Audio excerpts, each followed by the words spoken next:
Hello বন্ধুরা, আমি জরিনা আর আমার রান্নাঘর থেকে সবাইকে অনেক অনেক স্বাগতম। তো আজ চলে এসেছি আরেকটি রেসিপি নিয়ে।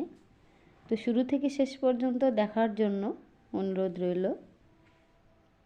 তো আমি প্রথমে নিয়ে নিয়েছি 1 কাপ গোবিন্দভোগ চাল, আর সেই কাপেরই আর 1 কাপ মুগ ডাল।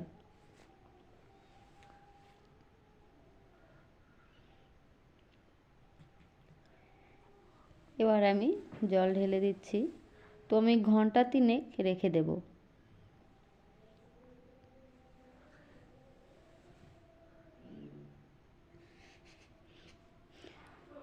3 ঘন্টা পরে এবার আমি বেটে নেব।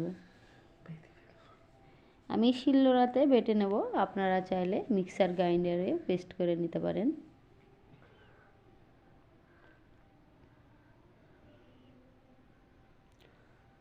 তো বাটা হয়ে গেছে, এবার আমি একটি পাত্রে তুলে নেব।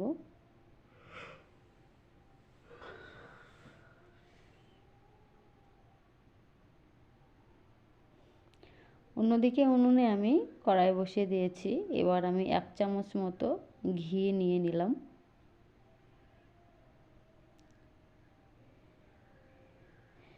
এরপরে আমি দিয়ে দিচ্ছি দুধ। তো দুধ আমি আগে থেকে খুব ভালোভাবে জাল করে রেখেছিলাম।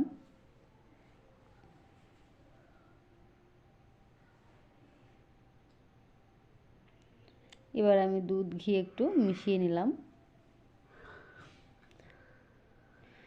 তারপরে আমি বেটে রাখা মুগ ডাল আর গোবিন্দভোগ চাল দিয়ে দিলাম।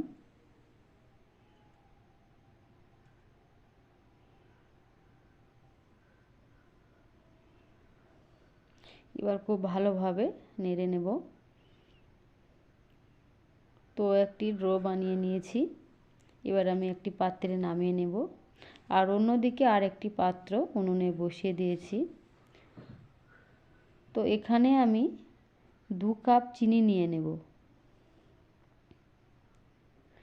আর ওই কাপেরই 4 কাপ জল দিয়ে দেব। এখানে আমি একটা শিরা তৈরি করে নেব।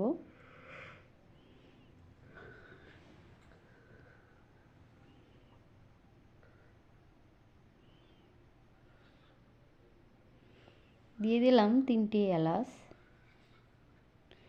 এবার আমি চিনিটাকে ভালোভাবে গুলিয়ে নেওয়ার জন্য নাড়াচাড়া করে নেব।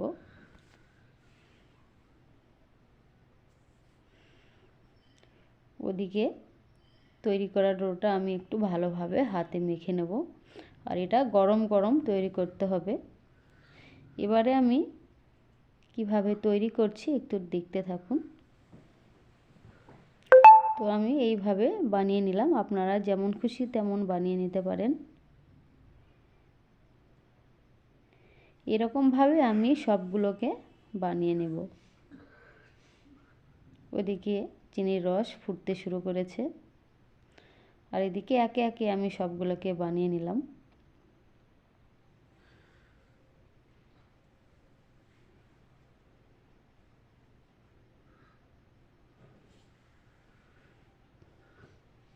তো শিরাটা আমার তৈরি হয়ে গেছে। এবার আমি আগুন অফ করে দিলাম।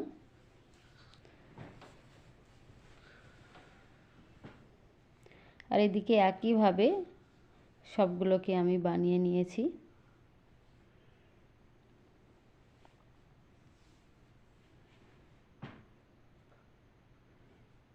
অন্যদিকে একটি কড়াই বসিয়ে দিয়েছি, তেল দিয়ে দিলাম।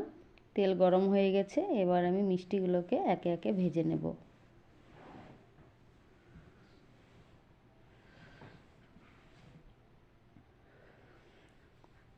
তো 1 কাপ গোবিন্দভোগ চাল আর 1 কাপ মুগ ডাল দিয়ে যে এত সুন্দর মিষ্টি বানানো যায়, না দেখলে বন্ধুরা মিস করবেন। তাই শুরু থেকে শেষ পর্যন্ত আমার সঙ্গে থাকুন। আর এই মিষ্টিগুলো খেতে কিন্তু দারুণ হয়েছিল, ভীষণ স্বাদের হয়েছিল। আমার তো খুব ভালো লেগেছিল, আশা করি আপনাদেরও ভালো লাগবে।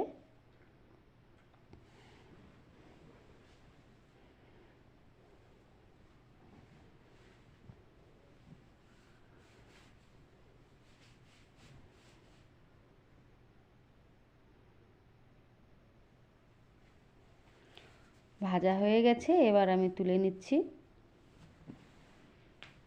এগুলোকে কিন্তু কম আগুনে খুব আস্তে আস্তে ভেজে নিতে হবে, না হলে ভিতরে কিন্তু কাঁচা থাকবে। আর আমি কিন্তু এমন সুন্দর করে ভেজেছিলাম, ভিতরে কিন্তু আমার একটুও কাঁচা থাকেনি।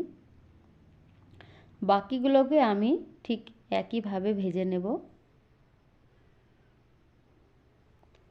যেগুলো ভাজা হয়ে গেছে, মানে প্রথম যেগুলো আমি ভেজে নিলাম সেগুলো আমি চিনির রসে দিয়ে দিলাম, আর অন্যদিকে আমি বাকিগুলো ভেজে নিচ্ছি।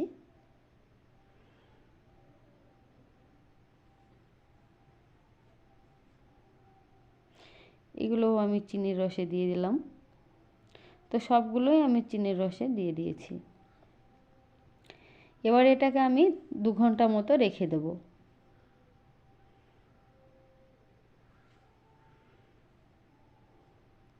তো আজকে রেসিপিটা কেমন লেগেছে বন্ধুরা অবশ্যই কমেন্ট করে জানাবেন, আর ভালো লাগলে লাইক দিতে ভুলবেন না।